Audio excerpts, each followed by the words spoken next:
Breeze Nation, what is good? It's your boy Pat the Designer back at it again. Appreciate you guys for tuning in and rocking with us for another edition of the Windy City Breeze Sports Talk Daily. Super producer Joe Holt in the building. He's been here the entire time and never can hold this guy down. Appreciate y'all for tuning in and showing love on a Friday edition of the Windy City Breeze. We got some questions to ask, ladies and gentlemen. Is this Bears versus Panthers matchup a must-win for Caleb Williams? We're going to break that down and kind of talk about, where we feel like he should be at heading into this game. Has Soldier Field become an advantage for the Chicago Bears? 7 straight dubs?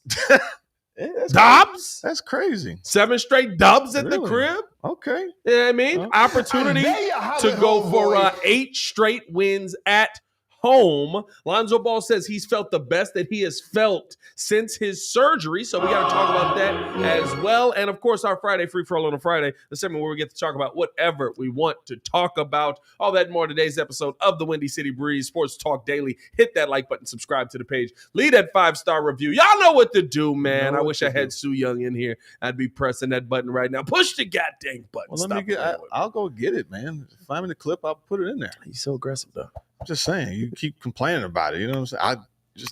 Let's go find it. We'll put it in there. Subscribe. Done. Why you so goddamn aggressive? Because it's Friday, man. No, okay. It's an aggressive Friday for you. You got the jersey on. Yeah, a Trubisky jersey is nuts. A free Trubisky. A Trubisky jersey is nuts, bro. That man is a bill. Is he? Yeah, he is a bill. Hey man, listen, it's a good Friday. I think that we got some good news, of course, with the injury report. We can start things off there really quick.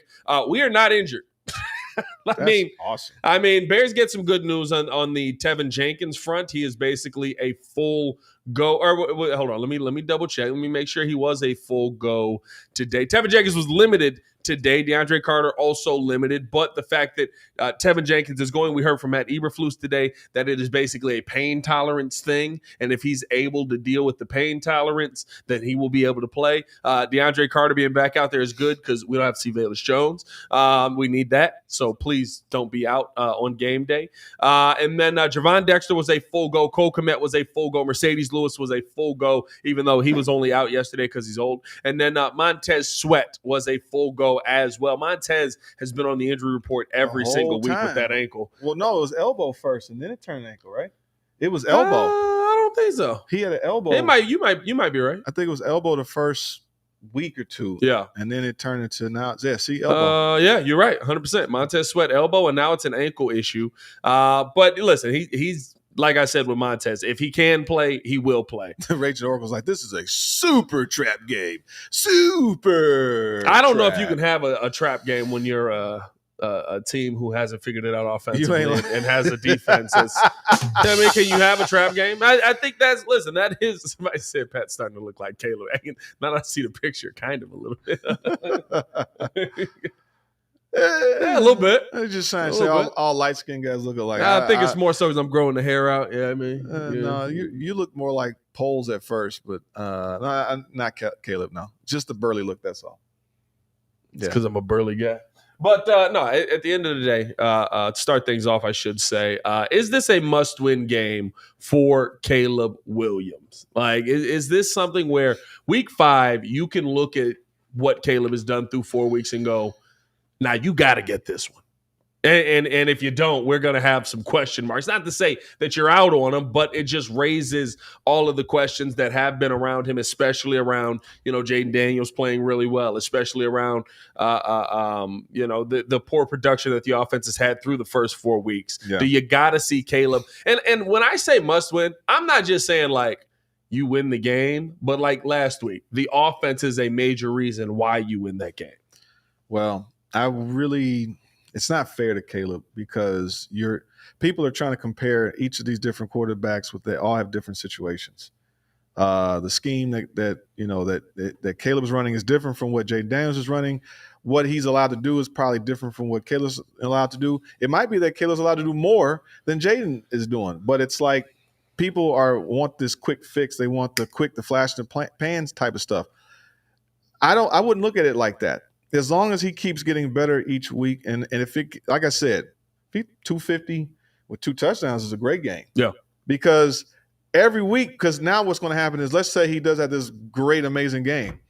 And then the next week, or they go against someone that has some tape on them, and then he throws for 180. We still win. Right. But it wasn't like 500 yards passing. It's like he is a quarterback that's part of a team. His role is to do certain things. So if last week was we need to run the ball to win the game, then so be it. As long as he's not killing us, I'm fine. Technically, yes, we should be able to blow this team out. But every time that happens, that doesn't mean that, like you said, or even like my man said, if this is a trap game, you can't expect that. We just need him to stick to the plan and execute, and hopefully just hit some throws. If anything, you're trying to compare Jaden to what Caleb to Jaden. That's not fair to do that. Right. Because it's like, what quantifies that he's doing better this week? Oh, now the Bears made the right choice because we didn't take, we took Caleb because he threw for 300 or 200. It's like, if we're winning and he's getting better, let's by the time week 10, 12, or 13 comes around, that's when we should see what the quarterback really is. This is still growing pains. No, yeah, I think you're still going through some of the ups and downs that you're going to deal with a quarterback. And I said this today over on the Chicago Bears podcast with Jonathan Hood. Hopefully, I think that's going to drop today. It may drop in tomorrow, but people are trying to rush this. What was the preseason prediction? Right, it was 2-2 at the break because you thought that you would have a full strength Rams team. You thought that you would have, some struggles with Houston. You did have struggles with Houston. You end up losing to the Colts, which is a tough game, but you end up beating the Rams, right? So you kind of flip those around. But the expectation was, this is going to be a 2-2 season. Caleb is going to be moving in the right direction, and we're not going to be sitting here asking questions on did we get the right quarterback. I think we're now 4 games into the season. We sit at 2-2. Yeah. Caleb is clearly moving in the right direction every single week, and Bears fans are acting like the world is ending right now. I think, and I said this was my point. What is your now? What is your now scenario? Everybody wants it now. It's got to be happening now. What do you want to happen now? Because right now, what we're seeing is a young quarterback who is developing behind an offensive line that's absolutely abysmal, and that is something we've never seen in Chicago. We're seeing a young quarterback who's understanding how to read defenses now while still being behind an offensive line that's basically letting the defense come through and try to kill this kid. We're seeing a young quarterback who is trying to figure out, trying to make big plays, but realized in week 4, hey, I can't go out there and just toss this thing down the field because if we get interceptions, that puts us in a bad light. Yeah. So now I need to check it down to DeAndre Swift and let him be the playmaker he is. Now I need to throw the short pass to DJ Moore. Now I need to hit Keenan Allen on the underneath route. Now your quarterback is developing and doing things the right way. So what is your now that you're looking for? 350 yards and 4 touchdowns a week? Well, they're looking for numbers and stats instead of understanding I want exactly what Caleb's doing. Yeah. I want you to be able to move the ball down the field. Yes. Do we want the quick? You don't want to be able to move it. You want them to be able to matriculate it. Oh, matriculate is definitely the word of the day. Yes, I'm saying that. You ever finished that word of the day with? I did. Oh, did it render? I don't know. I don't know if I bounced it, but that's what you want. Yes, we all want the deep passes, of course. Yeah. I just want him to be able to recognize exactly what he is doing. Like everybody's getting mad. It's like if he's playing smart, taking what the defense gives you. If he's not forcing it too much. Now, granted, has he definitely had some bad throws? Yeah, one or two. Yeah. Yeah. There's a couple that he's like, what's up with the timing there? But I don't know. Yes, bad throws. There has been some bad throws. No, there's also been some miscommunications. There's been, I was going to say that too. But I think as he's getting this game, to me, is more about, okay, even though this is not a great NFL team, it's still an NFL team, an NFL defense. And if I can get just a little bit of some learning, cues here, some type of, like I said, confidence builder, because it's like, okay, I've had a chance to go against a defense, not necessarily as good as some other ones. So it's allowing me to work some things out. Yeah. As I'm learning still to play quarterback, it's going to take weeks. The issue that everybody has is that the hype of him coming in was no one expected him to throw or had that abysmal first game.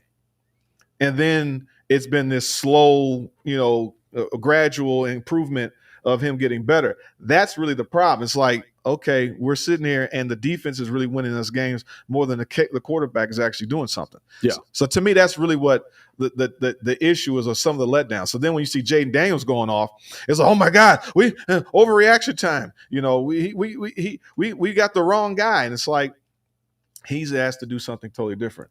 What were they doing with Roethlisberger, right? What was Roethlisberger just saying earlier? When I said that I said Justin Fields will thrive out in no, but Pittsburgh because they were using them. What did Roethlisberger say? Oh, he said I was going through one, maybe two reads, and then I was trying to just figure it out. It was backyard football, right? So it's like how the coordinators are using their quarterbacks to process, do whatever.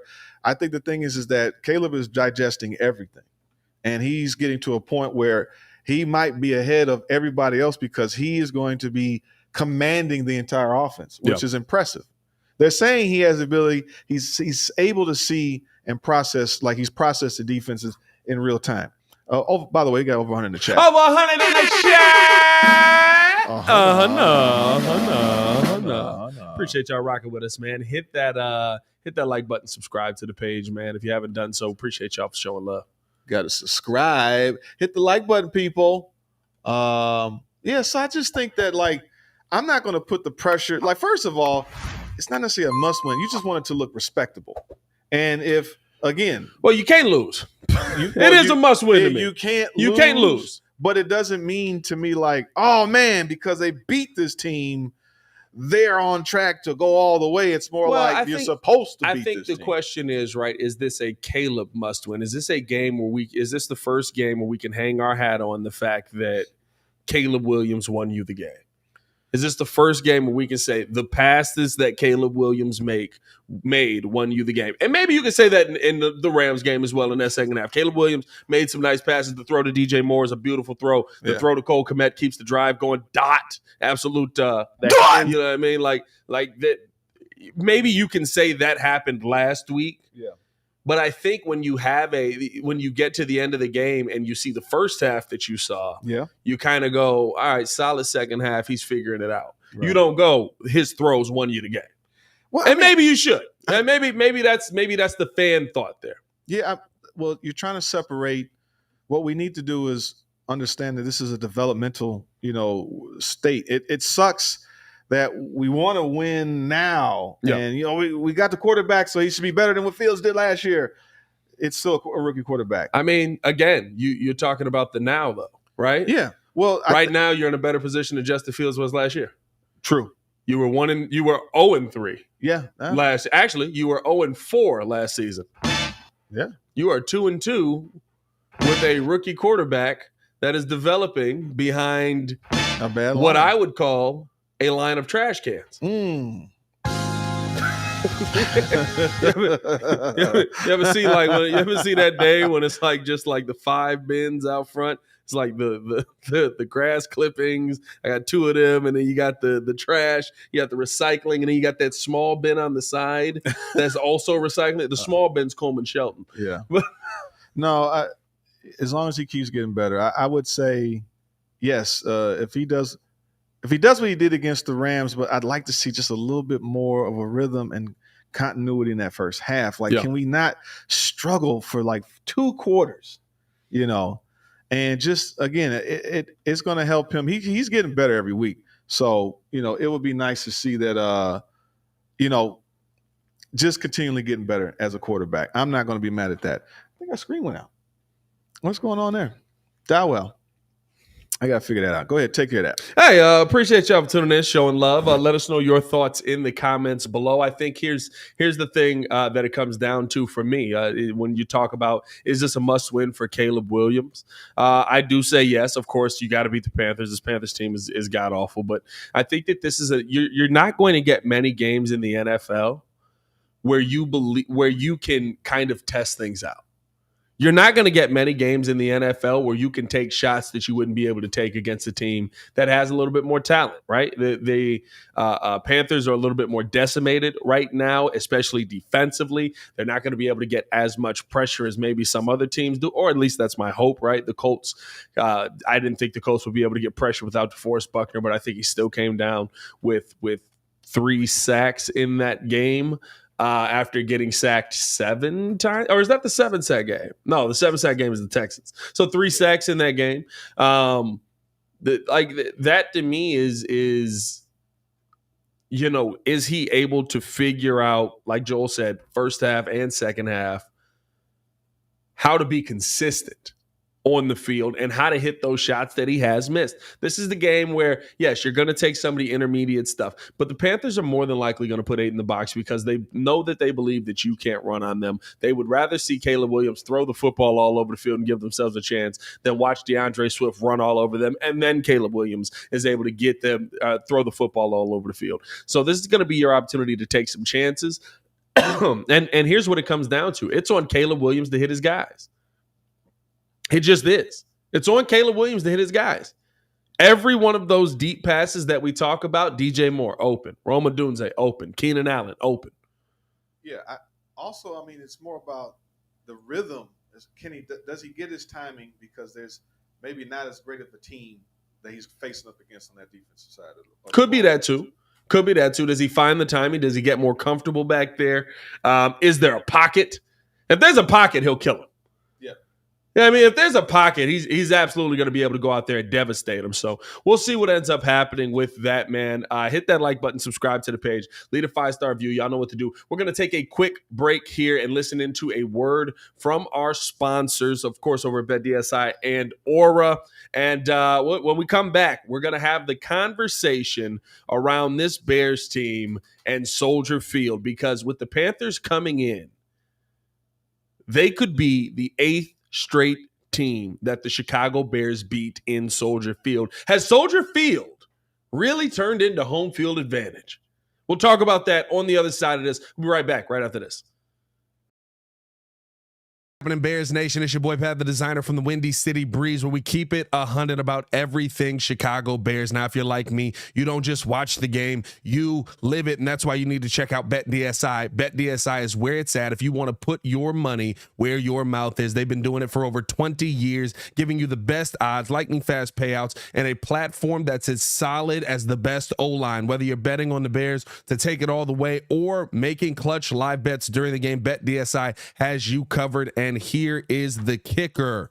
Just because you're rolling with the Windy City Breeze, BetDSI is hooking you up. Sign up today with the promo code WCB, and they'll give you 120% bonus on your first deposit up to $1,000. That's free money, folks, to make sure that you're winning as you back our boys in the blue and orange. So what are you doing? What are you waiting for? Head over to betdsi.eu, use the code WCB, and start turning your Bears passion into serious cash. BetDSI, where real Bears fans get it done.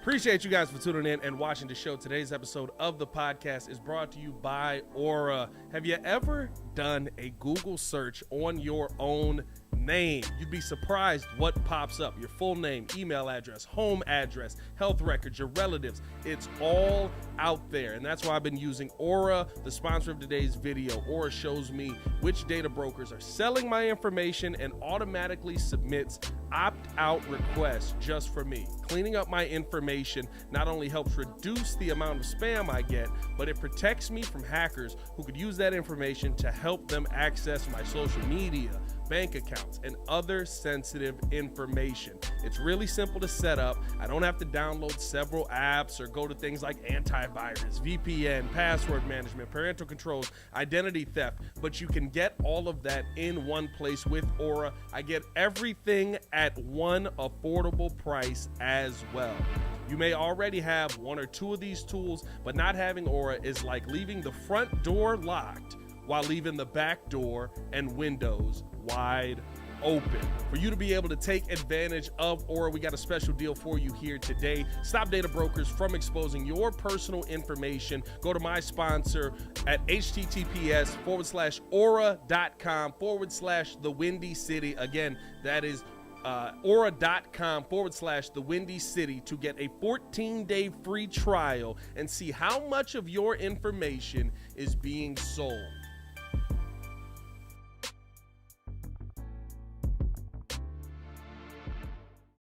Welcome back into another edition of the Windy City Breeze Sports Talk Daily. Hit that like button, subscribe to the page, leave a 5-star review. Y'all know what to do, man. We got to keep this show moving along.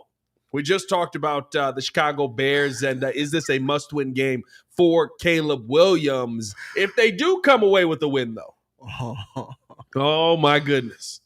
8 straight wins in Soldier Field. That would be absolutely phenomenal to see from this Chicago Bears team. I mean, there has been a bit of a dominance factor for the Bears at home, and yet you feel like that can continue, especially with the matchups you have. Yeah. Like, to me, this is Soldier Field is slowly becoming not just a home field advantage for the Bears, but a place of comfort, especially for the young players, and dare I say, for this defense. Think of a place. Anyways, Yeah, that's what you're going with it? Yeah, man, I'm just saying, yes, the whole thing is that if this guy it helps obviously with noise, it helps with cadence, it helps with the fans helping distract the opponents. All those are factors, which is great. And maybe it's I don't know what's involved with it. Like when they go out to London, right? Does the travel, does the lag stuff, does all that make a difference as when they go out there versus when you're home? I think most of the time, most teams do well at home. Yeah, it is surprising to know, that they've won more games. They actually have a win streak of winning at home. But this has been dominant, Joel. And what I mean by that is, do you know the last game the Chicago Bears lost at home? 2 years ago to the Packers? I don't know. Last game the Chicago Bears lost at home. Aaron Rodgers? No. Because he definitely walked off and said he owned us. Well, they lost at home last season. That was 2 years ago. They lost at home last season. All right, so it was the first 7 straight games, Joel, not 30. Oh, 7. Well, I'm thinking 8 home games. You said 7. So it's the beginning of the first of last year then.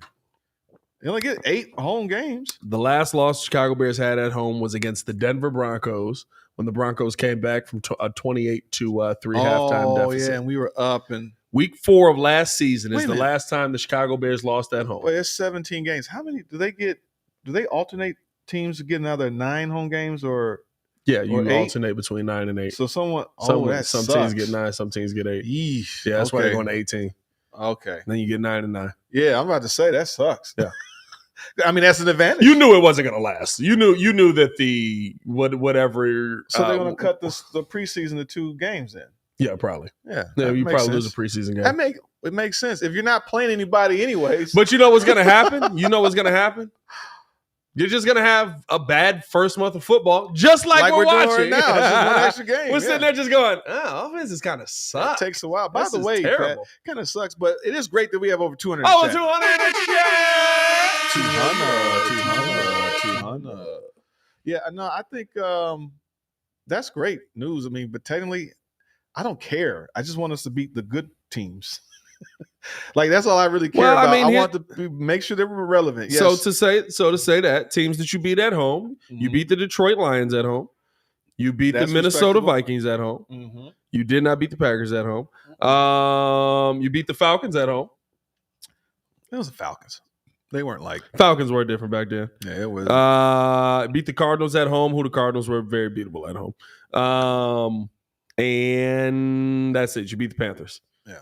So, but you beat 2 teams that were formidable teams. What I'm getting at is that you're going to have to play at home this season as well. I want us to in this season, you beat the Rams at home, basically. Yeah. And they had it. They had it with the Texans. But I think they're figuring. I know they were in. I'm talking about showing up against top competition and either. I know you can't win every game, but it looked like you belong there, and it's a competitive game, and we look competent, and stuff happens. I mean, when you watch what happened last night with the Tampa and that was a wild game. Tampa and Atlanta game. It's like a wild game. What a great game. I want us to be in that situation where our quarterback can, we need you to go down there and score the ball. I mean, defense gives up those points. That's not the quarterback. But, when they come in there, I mean, Baker, 180 with 3 touchdowns. Yeah. It wasn't bad. 3 touchdowns is not necessarily easy to do. And then you got, what's the name getting Kirk Cousins with 509 yards, freaking yards. You want to know what's crazy about that? I forgot about this because of the drive that he wins it. He threw the quickest pick ever the drive before. Right, yeah. Literally like saying, foul, picked it off. It's like, oh my God. They were talking like they had the game. And so, I mean, but then young Cool Ho came in there and knocked that thing through. Oh, he tied the game up. No. So who missed the field goal? Was it Tampa then? That was Tampa. Tampa missed it, yeah. I was too busy. Young Cool Ho don't miss. We were too busy. I was mopping the floor in the Monopoly. There was some nice Monopoly last night. That was one of the greatest. That was. Yeah, you had a run. I was fortunate. You had a run. That was crazy. That was a wild run. I had 2 free parkings. I got Boardwalk and Park Place. Yeah. Just like that, it was a wrap. I already had 4 houses by the time anybody. Yeah, no, that was a wild run. I maxed everything out. Yeah, it was bad. It was a bad night. It was a bad night. Oh, that's funny. He said, I'm not. So maybe my own wife. Okay, the ghost of Judanosis.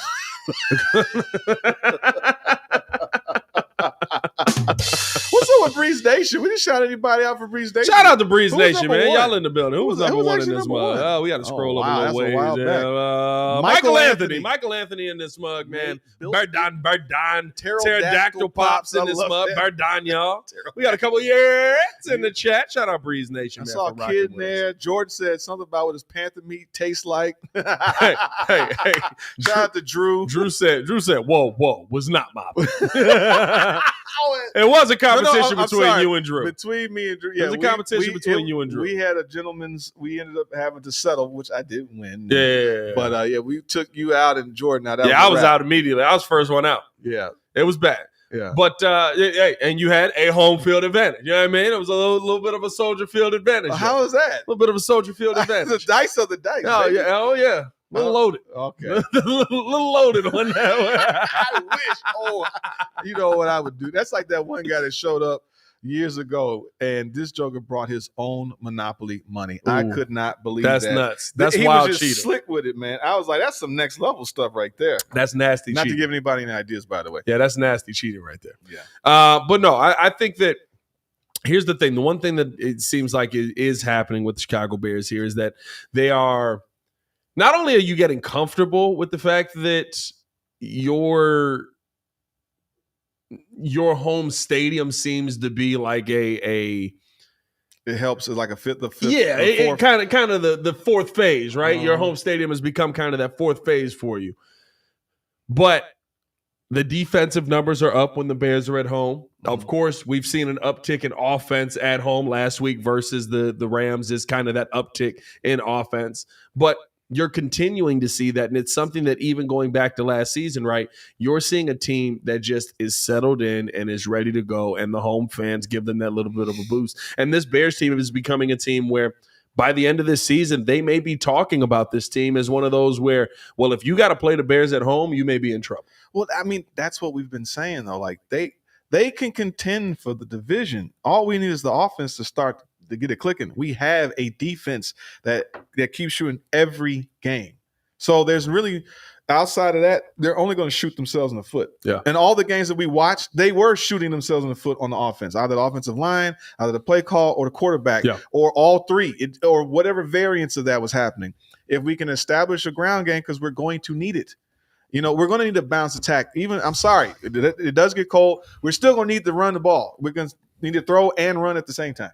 So I love the fact that if we can have that, we create the advantage of you. If they somehow get into the playoffs and let's just say a warm weather team comes here, we have a greater chance, depending on when it is, to we have a better advantage. So, listen, you would love for them to be able to establish the run early on, right? That's a given. You would love for them to be able to establish the run. That's what you want to see this Bears team be able to go out there and do. If you can establish the run at home, give yourself a little bit of leeway, give Caleb a little bit of pressure relief there, right? Then all of a sudden, and maybe they do play the 8 in the box. Maybe they do blitz. Maybe they do try to attack Caleb. Caleb figured something out last week that is going to work this week. That's what you drop back. Here comes the pressure. Boop. Right there. And you don't have to worry about the thing that I love about this, and we'll talk about the home field advantage. You don't have to worry about at home the pressure getting to Caleb and him slowing down a little bit. Uh-huh. Now, you haven't really had to worry about it at all anyway. But the speed at which he's getting the ball out, because he's just like, I know where I need to go here. I know what the advantages that I have here. Yeah. Right? Heck, we got some advantages with the wind as well in that Rams game. That kick went left. Yeah. But you've got a quarterback that's figuring out how to get the ball out, how to get the ball out quick, how to continuously get the ball out quick. It doesn't matter if you have 8 in the box. It doesn't matter if you blitz. If I'm getting the football out quick, you're not hitting me. Well, I feel like what people are kind of are missing the point is that it's a team game. Yeah. So it would be nice to have you don't necessarily want your quarterback always throwing for 400 yards and 500 yards. No, I do. That means it's a deficit. No, because that means that you're either missing something out there.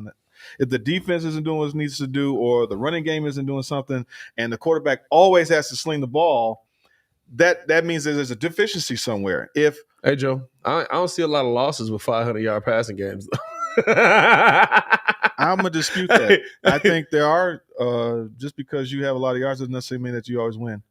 I mean, the Falcons won last night, right? But it was definitely overtime, and it was like the defense, whatever.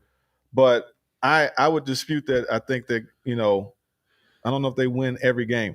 My point is that it just depends on what the opponent is. We just want to win games when you need to. And my point is, like, when you take the Brady era of the Patriots, there were times where early on in Brady's career, it was a run-heavy squad that he managed the team. Yeah. Later, he took over and was slinging the ball everywhere. And then it became, okay, we're going to go with a tight end attack versus the receiver attack.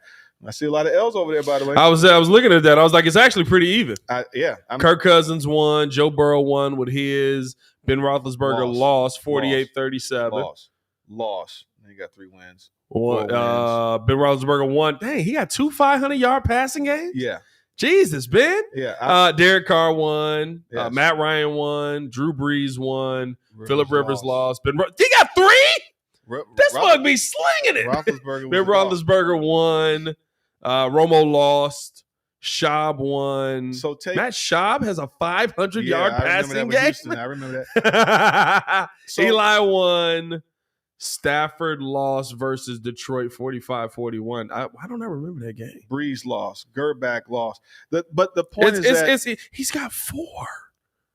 Yeah, but the point is that it's not necessarily always about the gaudy numbers. It's more about you have to do what you have to do to make the team win. Did we freeze? Okay.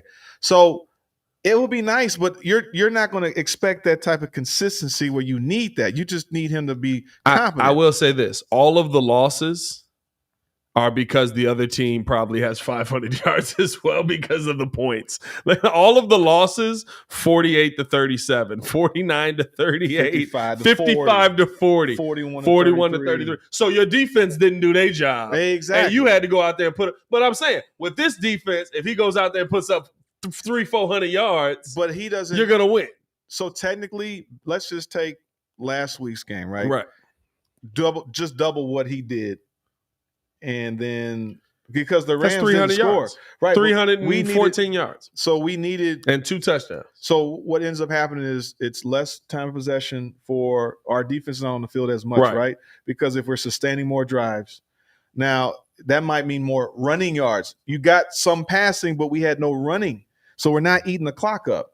And so my point is just that you want to have a team that has at least a balanced attack. If he's always throwing, that means that we can't sustain and can't keep the ball going, and then we keeping our defense off the field at times. Or it's always a pressure moment that you got to have this guy catch the ball versus, man, I got a guy that broke open a 3-yard, halfback dump. That's one thing. A little screen to Swift. Those are great. Yeah. Little dump off hitch or whatever, or a chip block turnaround catch, and he makes a move and gets some yak. Awesome. Yeah. So that could attribute to those passing yards. The DJ Moore stuff where he could take a 3-yard or 5-yard, whatever, and do something with it. Yes, that would be amazing. But it's hopefully the coordinators making smart calls against the defense and taking what they give us. If they're stacking the box and putting 8 in the box against Caleb, do we have a counter for that? Like that's all we're seeing is like, is our line, is anybody getting better? Is it starting to gel? No. Are we getting, is the coordinator starting to figure out like, hey, I know that if I run these type of plays, Pryor is better in this type of formation, or Jenkins, or you know what?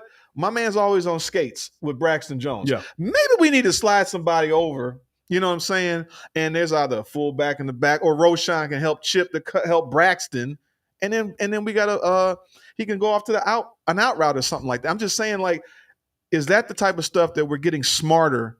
And then because we're at home, we can work and fine tune those things out, as we keep getting on in the season. Well, I think what it does, to me, this game is kind of and where it will become an advantage for the Bears. This is a confidence booster game. Like the video, you agree. This is a confidence booster game. And what I mean by that is, offensively for Caleb Williams, you get your arm going, right? You get the ball in, you're able to knock down a deep shot. You're able to knock down a pass over the middle. That's a big gain, right? You have the crowd behind you. Yeah. Now all of a sudden with the crowd behind you, you're hyped up. Oh, snap, we cooking a little bit. We can do this. We actually got it's a confidence builder to me, because you've now got your quarterback in a situation Shot-down menace. that you are able to basically say, this is what you're comfortable with, and this is what's working, and now you believe it because you can see it. Yeah. And I think that's why, to me, this is an advantage, especially at home. But we're also missing the fact that there's an opportunity. Our defense is an opportunistic defense. Yeah. They can get. We're not factoring the turnovers. We've had a multi-turnover game every single game this season. Pretty much, and then the secondary, every one. Right. So like we had 2 in Houston. We had 3 in Tennessee. Yeah. Or here, but playing against Tennessee. We had 2. Well, we had versus the Colts. Yeah, we had 2 versus the Colts. We had opportunities on paper, and then we had 3 last week, right? Intercept, because Brisker went off. Brisker got a pick. There was a fumble recovery. Just 2 last week. But the issue is that, we're also necessarily pointing out that because of being in Soldier Field, having an advantage, the defense can capitalize to create a short field. And the issue is the Bears offense being able to capitalize on that short field. Like, my thing is too, like, the advantage is also like, how standard Bears offense is. You get maybe first of all, you get this amazing first down 20-yard pass, line up, and then offensive offsides or false start on one of the offensive, bring it 10-yard penalty, right. First and 20, right? And now and then so you're always coming from behind. Like if we can eliminate those things because we're at home, it helps that. Like, we're still working on fine-tuning our offense. And so, like, having this type of game, I'm not going to say it's a trap game, because it's like you are supposed to beat this team. They're not good. Yeah. So, well, that's usually when trap games pop up. Yeah, but I mean, like, but I don't think that this is a trap game in my mind, just because we're not that great. Yeah, you're not good enough yet to overlook somebody. Like, because it's like usually a trap game. Usually a trap game happens when a team is good. Yeah. We ain't there yet. Raheem 0-4-3. Yeah, we don't stop the run. The defense is going to wear. Exactly. If we're not, you're preaching to the choir. If we can't, the defense is going to do what they have to do. To me, Chuba Howard, he's a problem. But if you bottle him up, but look what everybody that we've played. Technically, if we don't get tired, you can bottle them up. Only one, Kyron Williams cooked us. And the other one last week, Kyron Williams cooked us. Jonathan Taylor did not cook the Bears. He scored. He got over 100 yards. He got over 100 yards, but a lot of his yardage, I said this a couple of times, right? And that's why I put the comment on the screen. Like, I don't think that the Bears can't stop the run. I do think they're a little bit worse at it, but I think there's a good reason why they're worse at it. Andrew Billings has been more focused on pass rushing. And guess what? I like the fact that he's pass rushing more. Yeah. But this defense hasn't gotten destroyed on running the football. In fact, after Joe Mixon coming off of one of his best days, could not run the football against the Bears. Yep. Right. Week 1, I don't even know who Tennessee's guy running the football. What's his name scored? Who? Pollard. Pollard did get off. Remember, he had a big run. But when did Tony Pollard get off? Like in the second half or something. I don't remember. No, it was at the end of the first after it was early in the first half. after they got the ball back. And then we clamped down. Yeah. And then at the second half, he was done. We gave up because that was, I think, the fumble on what's his name too. So yeah. So you put the defense back on the field and they're very tired. quickly. Yeah, you can't. And they get gassed in those moments. Yes. Which, listen, I know people are going to say, "Well, kind of early in the season to be getting gassed, ain't it?" It's a lot of running out there, guys. Well, football's still football, and especially early in the season. You know what I mean? Like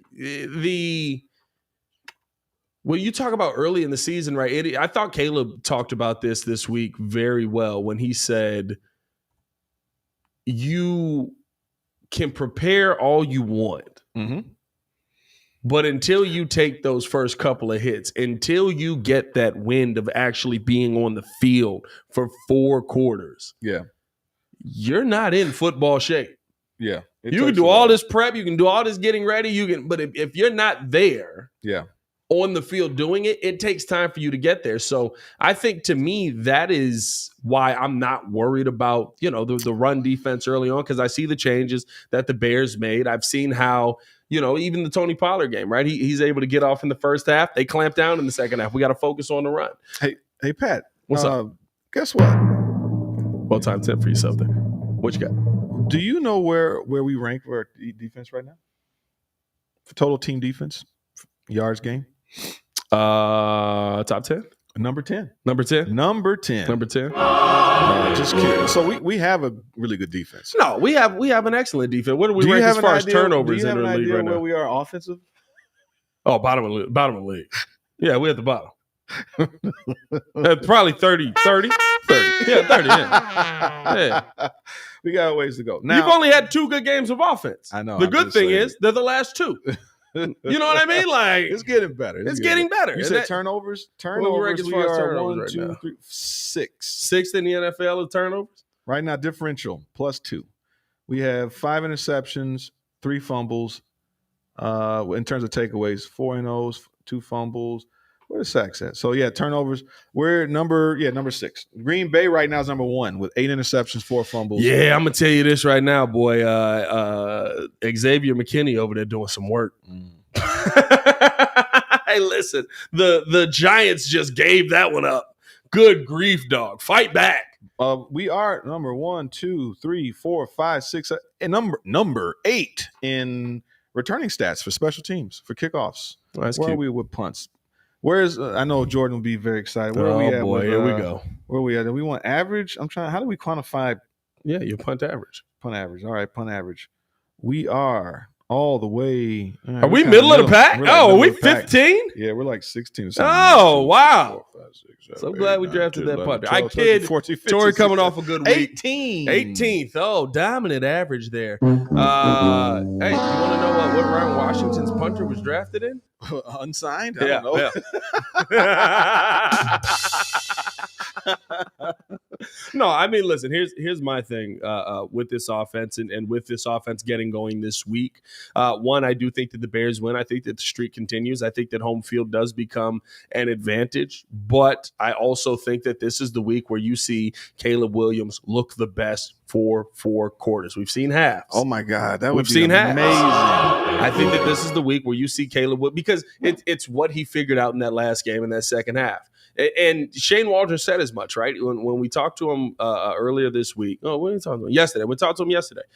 He said that you have to teach the moments to Caleb where you have to know, just because we draw up the shots don't mean take the shots. Yeah.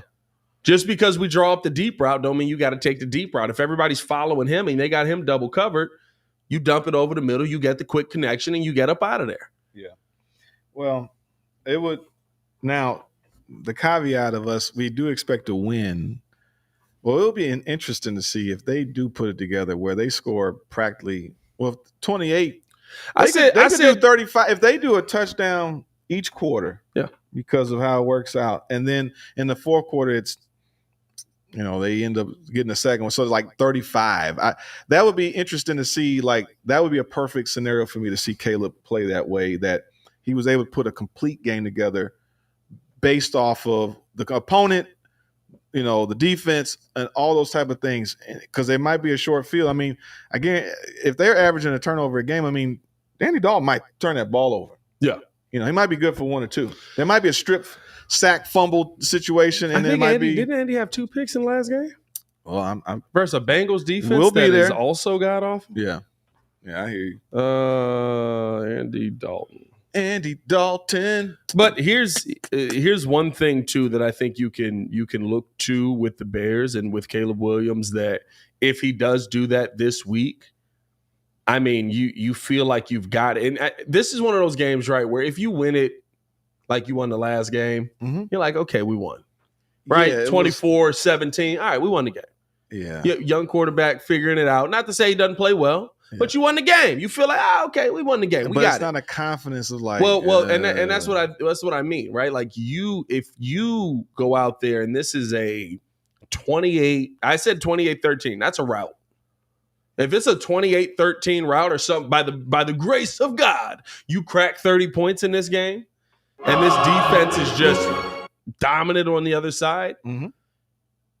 You feel like Caleb Williams has arrived. And I know it's versus a bad team. I know it's versus a worse team. He's going to face better competition. But you just feel like, coming fast when you dominate that much, when you dominate a team by that much, you're like, okay, that means you would have competed with a better team. That means that you would have been in probably a little bit more of a dogfight with a better team, but you probably still come out on the winning end of that. Yeah, that's how I think of it. When our loss to Houston, I was like, oh, this is a better team than people think it is.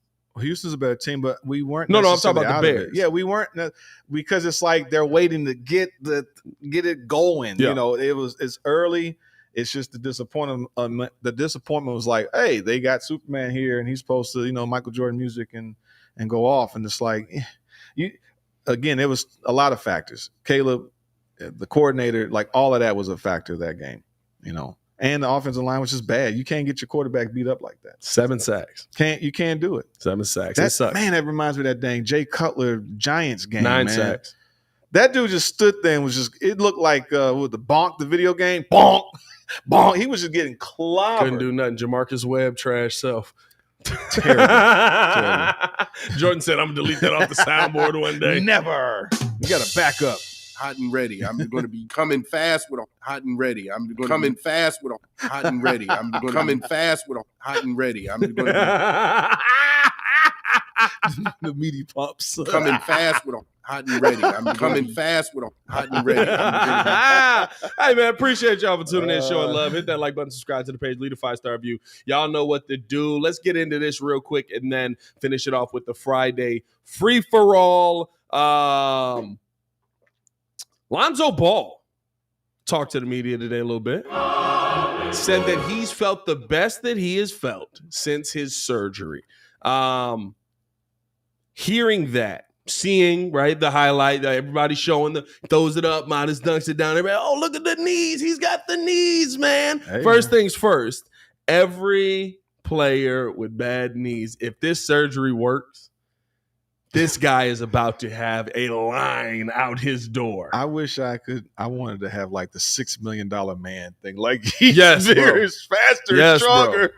Where's the Here was the number. This is wild, right? This is wild. And I'm glad that Lonzo Ball is feeling better. But me too. As you're going into surgery, right? And the surgery you're getting the cadaver knees put into your knees, dead guy's knees put in your knees, right? As you're going in, do you ask, hey, was it a black guy? I'm just asking. I can see where you're going. I don't want 80-year-old white guy knees. You know what I mean? Like young. Is it a 20-year-old, black guy that probably plays for you? Don't wish that on nobody, but that was a little athlete knees. No, you want what's the guys that do the marathons? Who the guys are? African runners. Yeah, I want those knees. Now, these African runner knees. You know what I mean? Like I'm kind of. I feel like as I'm going into surgery, I gotta ask that question because you don't want to get in there and you find out the cadaver was like a 65-year-old carpenter. You know what I mean? Like you don't want to get in there and find out this guy was a bricklayer for 30 years. You want to know where those knees were. Yeah, Dad. He said, how long was he dead? Well, the knees. He had both his knees rebuilt, right? Yeah, both. No, he just had it put in one knee. It's just one knee on the one. Okay, yeah. We don't know. Yeah. I mean, he just had an issue with First, he had no cartilage, and then it got to a point where his knee had debilitated to a point. So they had to, I guess, give him a whole new reconstructed knee. So the fact is, like, the medical technology is like, I mean, between stem cells and all kind of stuff that they're doing, it is amazing about, because I mean, 20 years ago, you lost when your knee went out, you were done. Yeah. You popped Achilles, done. Yeah, and then you had Adrian Peterson F the game up. Oh, well, Adrian Peterson was always a man among boys. F ACL tears. Everybody was like, all right, year minimum. I'm out a year. I'm out for a year. Sorry, guys. I'll be back in here. Adrian Peterson 4 months later, 2,000 yards. Oh, man, one of my favorite running backs. No, that's impressive. Honestly, it's great to know that. Like, if he's successful, it just sucks. Like when you, especially in the timing of Derrick Rose retiring. Derrick Rose is what? How is he? Is he 30? Is he 36? Oh, he's 37? He just had a birthday. Okay, it's hard. Point guards, when you're like 6 foot, 6'1", it's hard to play. It's harder to play 20 years. 36. His birthday's today. So almost 20 years. He came in at what, 19? Or was he 20? Getting out of Memphis? 19 or 20, something like that. Yeah. So, I mean, to give him almost 20, but it would be nice to know that, like, one, you don't want anybody to be hurt, but the turnaround time to get guys to come back and still be able to play and contribute. Yeah. The interesting thing is what happens after you age. Does your body, does it eventually reject what's in there as you get older at, 80 years old or something like that, or something like, I think here's my question with Lonzo Ball, right? What do you do if he is good? What do you do if he does come back and he's able to give you a healthy season? Well, I love that he's healthy. I love that he's playing. You bring him off of the bench. He's out there balling. 6 man of the year. Possibly, right? And the biggest question I have for him is he still going to be able to be that same level of defender that he was? Because we have zero defense. If Lonzo Ball can't defend like he once did, we have no defense. Right. Like you got Patrick Williams. That's your one defender on the team. Yeah. But what my concern is, and where I see is, right, if you're 80% of the player, but maybe you're able to shoot the ball the same, maybe you're able to facilitate the ball the same. If you're the Bulls, are you bringing him back, or are you at the deadline dangling him as trade bait? That is do you try because to I'm gonna be real with you. It's twofold. I'm gonna be real with you. I don't trust the knees. I just don't. I don't know where those knees been. It's an interesting scenario because to me, I'd rather stick with Lonzo if he does well. And do you move on Zach? And now you got two combo guards that can pass and shoot. I think it could be a twofold situation. Well, you trade both of them. I don't think one is separate from the other. I think that there could be a situation where they're both gone by the time we get past the trade deadline. The problem with Zach, though, is just you got to build the stock back up, which is why you're doing what you're doing this season. Yeah. Well, this could be that. What's the shout out King Booker? What he said, that's because Lonzo had them big baller brand IL4s on. I don't think he wore those in the league. Actually, no, I think he stopped. I think he had those. Rookie, right? I think he only modeled them. And then when he actually played, I think didn't he sign a deal with is he Jordan? I thought it was a Nike deal. Or is he Nike? I thought it was Nike. I thought he signed a deal with Nike like almost immediately. Mm-hmm. Nova 3-1. T said Pat need a Carfax on them knees.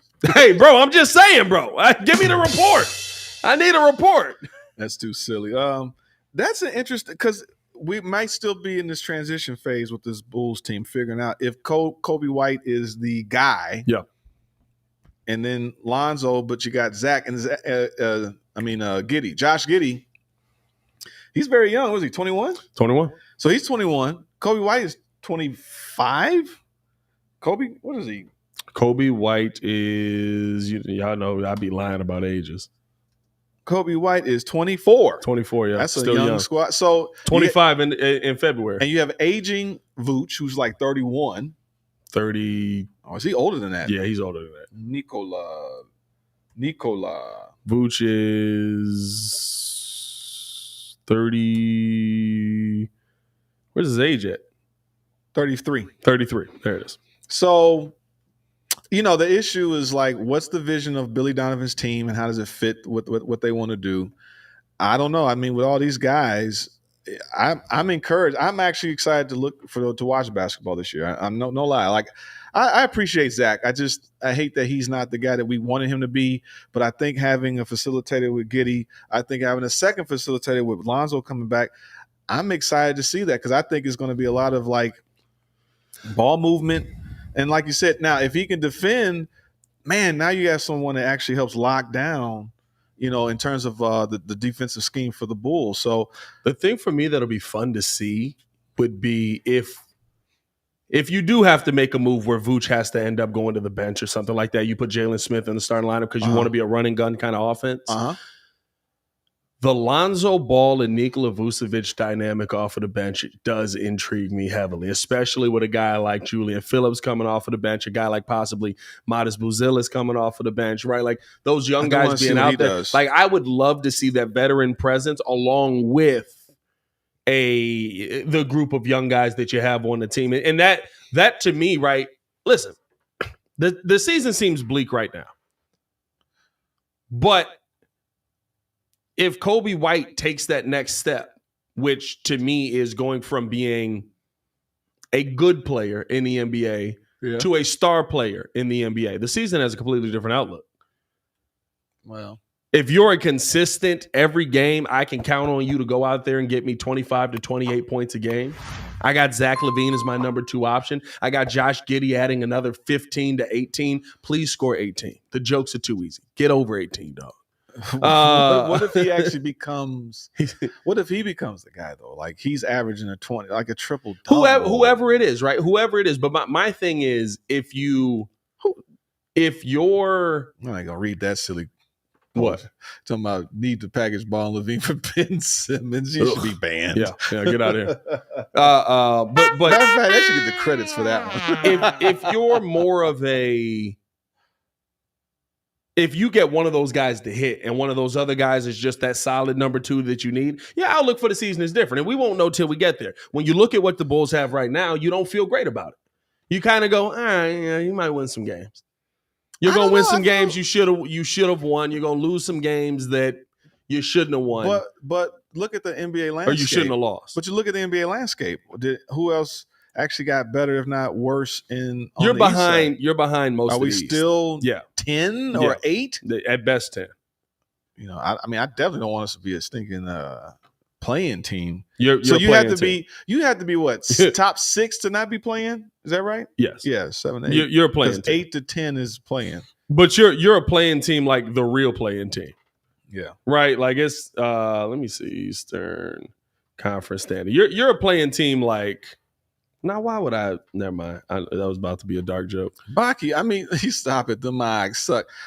Dude, I'm just saying. Here's the thing. I'm encouraged to see some different talent versus what I was watching these last few years. You're definitely I worse. didn't say they're going for no contender to nothing. I mean, if they're a first round contender, great. I mean, I don't think Eastern Conference. I don't think second round. I just think it looks better than what we've been given these last 3 or 4 years. You're definitely worse than Boston. You're worse than New York. You're worse than Milwaukee. You're worse than Cleveland. Why are you starting from the top? We know that. Well, I'm just listing the teams. It's not like it's 70 teams. I'm looking at it like, But here's the thing. You're worse than Indiana. You're worse than Philly. You're worse than Miami. You're probably better than the Hawks. So you're at 9 still. You're probably still right. 9. You're better than the Raptors. If Charlotte is healthy, you might not be better than Charlotte. I said 40. I said 50%. I'm with a 41-41 kind of deal. You're probably right around there. I mean, at 39 and 43, you probably. Right, it's the same. But what I'm saying is, right, one, that is the difference in this season because you're doing it with the young guys taking the lead. Mm-hmm. So 39 wins with Josh Giddey and Kobe White is a lot more impressive than 39 wins with Zach LaVine, Vooch, and DeMar. Mm-hmm. But you're not in much of a different position here heading into this season. You're worse than 90% of these. You're not going to win more games than you lose. But with that caveat, that's me looking at it now. Or Kobe White turns into Tyrese Maxey. Guess what? That's a different team all of a sudden. Josh Giddey turns into Ben Simmons, what he was supposed to be.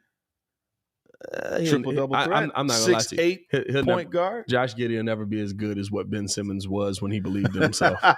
He just won't. He couldn't shoot. Well, you didn't need to. The problem with Ben Simmons was he believed he needed to shoot. Wow. Ben Simmons didn't realize, hey, I'm 6'10", I can just dunk on these mugs.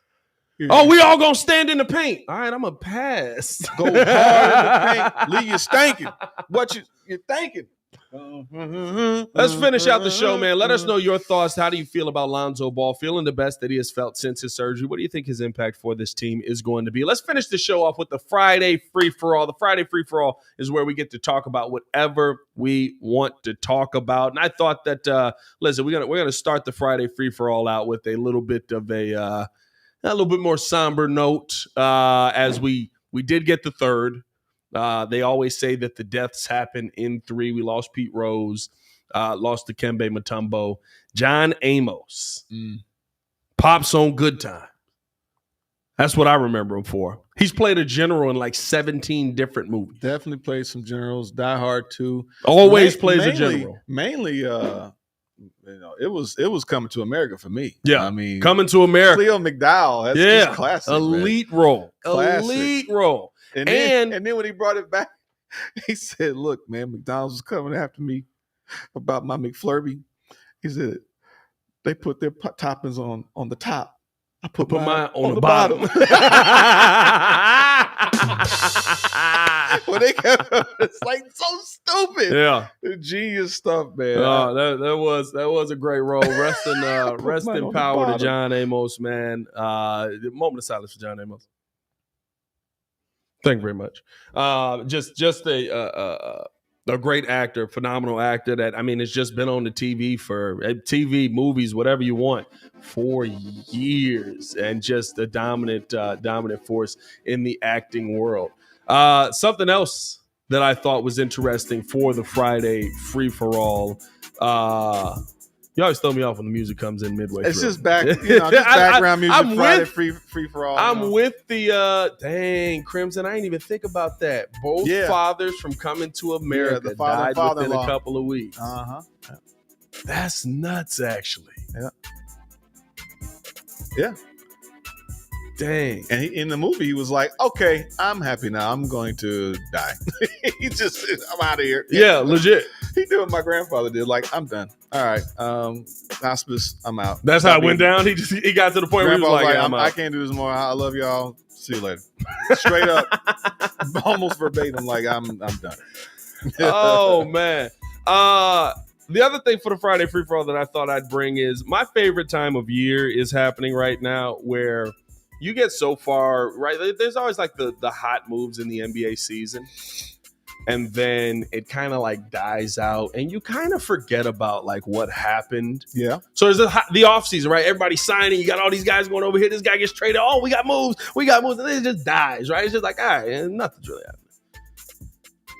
I was sitting there watching a little, preseason basketball. I have a problem.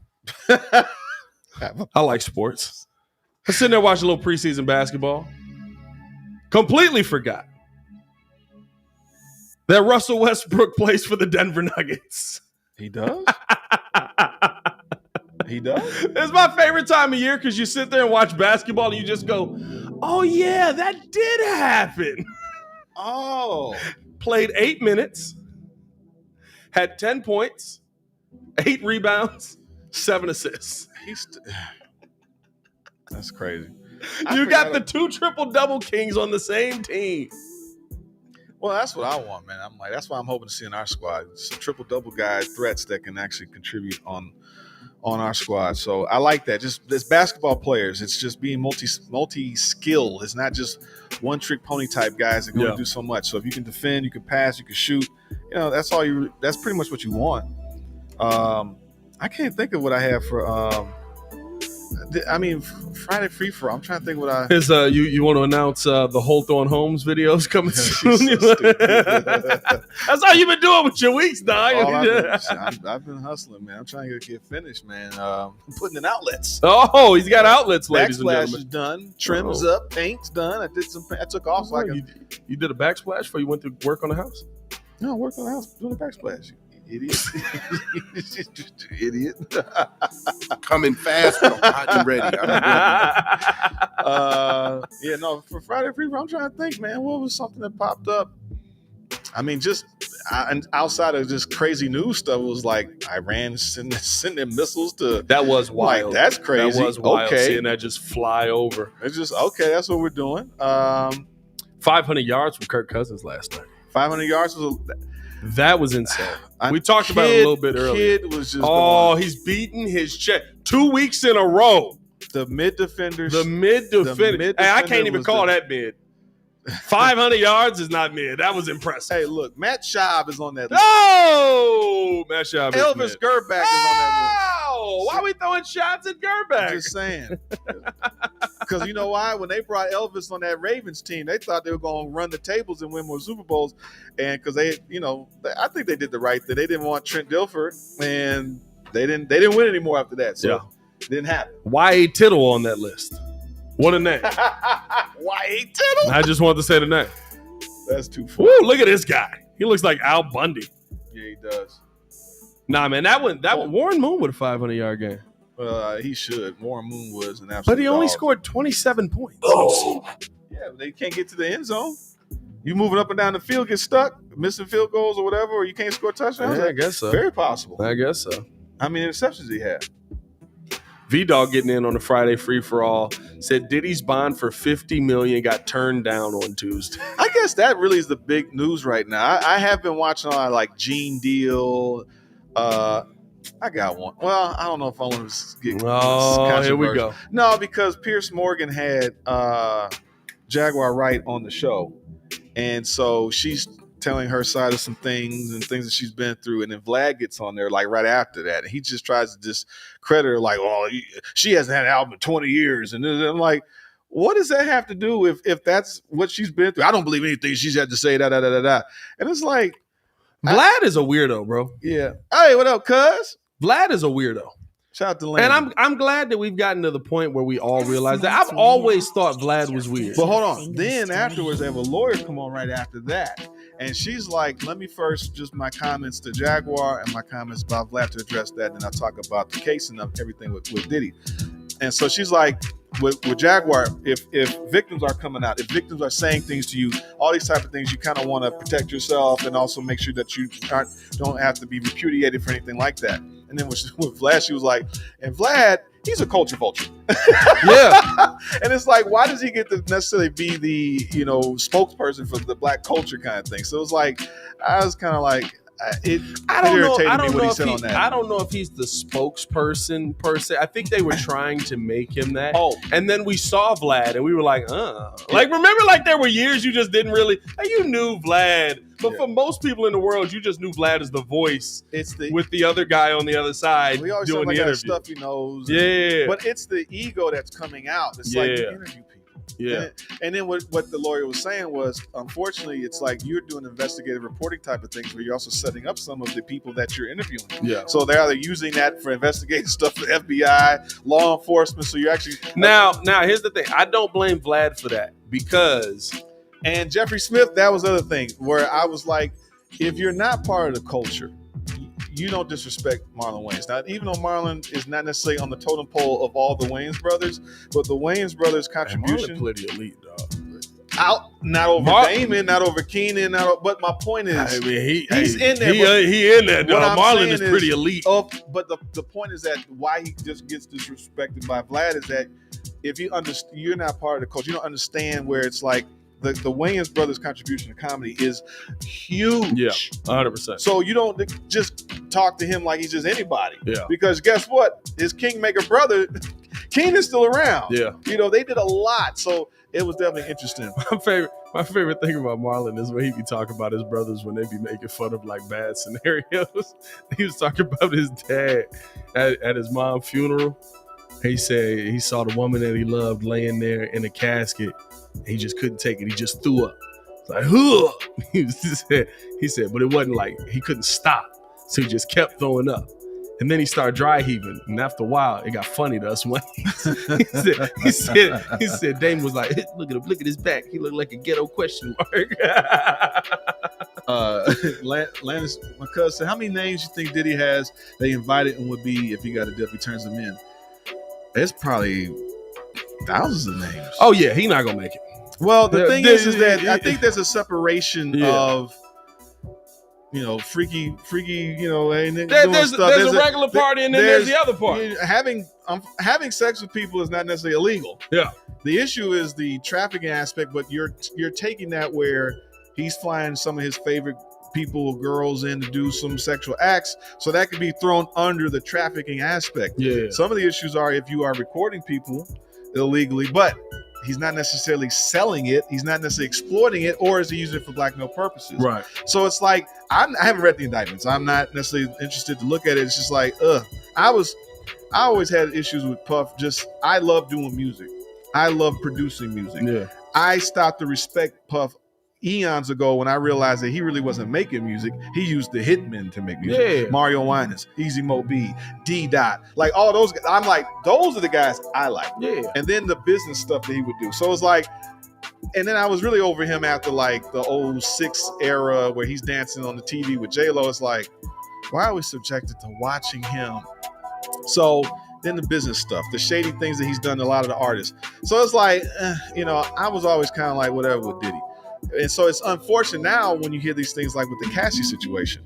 And it turns out it's other situations that Diddy has done where it's like he got into a situation with old girl, with Kim Fields. No, it's Kim something else. But I'll be sure his baby mother. Apparently she stabbed this dude and slit his wrist. Kim Porter. But apparently he did something to his first baby mother. And then there was another situation with some other lady even before Cassie. So it's like, unfortunately, the demise of him where it's the power hungry type of dynamic, he wasn't necessarily like that. I think he kind of had some stuff going on back then, but the drug aspect and getting into things that as he's regressed is unfortunate. And that's where we're at now, where we don't know if he's really being set up as a fall guy, because what he's doing to me is not new. The Hugh Hefners of the world have been doing this type of stuff that he's doing. If they are dead. No. We don't know the others that are doing it. Like Hugh Hefner spawned other guys that wanted to do what he's doing. For sure. So like, but he's dead.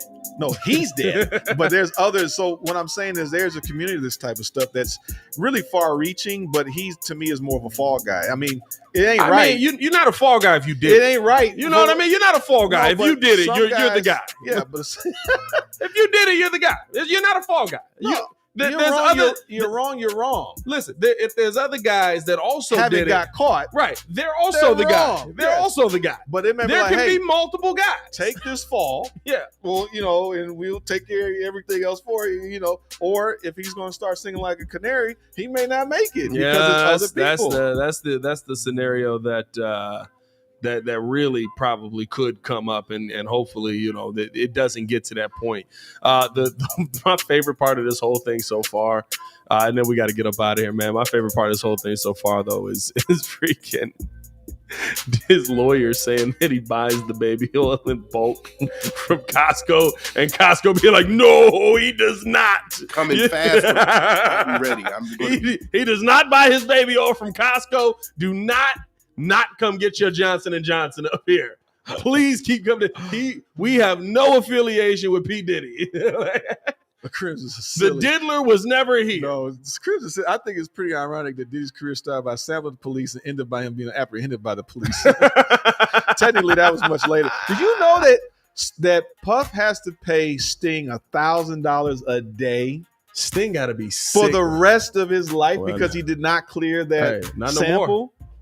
Well, I mean, Sting got to be sick right now. He's like, get this free him, money, free Puff. $1,000 a day. He's been making money for I don't know how long has it been, 10, 20. I don't know when that suit kicked in, but $365,000 a year. A year to do nothing. Absolutely nothing. I'll be watching you. They said, was it $2,000 a day or $1,000 a day? Man, even worse. That's $700,000, dog. Jeez. Now Sting is next on the list because that song is crazy. I'll be what? That song is nuts. I'll be watching every step you take, lurking. Every move you make. You just standing there playing a bass. Yeah, man. Every single day, every night I pray, I'll be watching you. What is that about? What made you go with that? Oh, can't you see? Like that's a wild you dig. Yeah, You man. belong to me. That's definitely a raper. Bro, we gotta Sting might be next, bro. We might have so to not a raper. So not a raper. Let's get up out of here, man. Appreciate y'all for tuning in and show love. Hit that like button, subscribe to the page, leave a 5-star review. Y'all know what to do. Wait, before we go, What? there is this horrible song my brother had found of some guy that wrote about singing about this like underage girls, like 16. It's one of the creepiest songs ever. Oh yeah, it's a I had bunch to of weird find it. songs like We that. were dying laughing because this guy was like, she's only 15 or something. It was like, this is bad. This is bad just from the first line. Bro, it's so many songs like that out there, bro. I'm not gonna lie to you. It's like, how did you write this? Prince got a song on one of his albums about I don't know about Prince. No, I'm just kidding. No, listen, that's a wild song. He got a song on his album about knocking down his sister. Okay, well, all right. It was good. You know what I mean? No, I'm just saying, bro. I'm just saying. It's a wild. That's crazy. So it's some wild songs out there where you just be like, hey, "What you mean by this, my boy?" What's the? Yeah, no. There was a lot of creep going on in the 80s. Yeah, the 80s was a wild time, bro. Yeah. The 80s was I don't know what Muggs was doing in the 80s. It was just crack, bro. Yeah. And some of y'all was doing crack willingly. That's what's wild. Yeah. We gonna get up out of here. Hey, appreciate y'all for tuning in, showing love. Hit that like button, subscribe to the page. Leave a 5-star review. Y'all know what to do. For the super producer, Joel Holt. It's your boy, Pat, the designer, back at it again. Y'all stay safe out there, Chicago. Bed down. One love. Peace. Peace them out. Stay chilly. That song was hilarious. It was like, what? Yeah, some wild songs back in the day, bro. I ain't gonna lie to you. I gotta ask. It was corny.